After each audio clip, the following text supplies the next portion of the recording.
পাকিস্তান গত বুধবার চীনের তৈরি যুদ্ধবিমান দিয়ে ভারতের 2টি সামরিক যুদ্ধবিমান ভূপাতিত করেছে। মার্কিন 2 কর্মকর্তার বরাত দিয়ে সংবাদ মাধ্যম রয়টার্স এই তথ্য জানিয়েছে। এ ব্যাপারে জানাতে ভারতের বিমান বাহিনীর এক মুখপাত্রের সঙ্গে যোগাযোগ করা হয়েছিল, তবে তিনি এ বিষয়ে মন্তব্য করতে রাজি হননি। নাম প্রকাশ না করার শর্তে মার্কিন কর্মকর্তা বলেন, পাকিস্তান চীনের তৈরি J-10 যুদ্ধবিমান ব্যবহার করে ভারতীয় যুদ্ধবিমানে ক্ষেপণাস্ত্র নিক্ষেপ করেছে। এতে অন্তত 2টি যুদ্ধবিমান ভূপাতিত হয়েছে।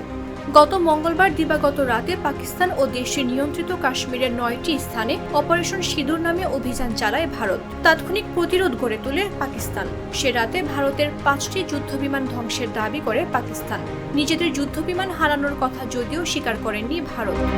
যুক্তরাষ্ট্রের আরেক কর্মকর্তা বলেছেন, ভূপাতিত করা ভারতীয় যুদ্ধবিমানগুলোর মধ্যে অন্তত একটি ছিল ফ্রান্সের তৈরি রাফাল।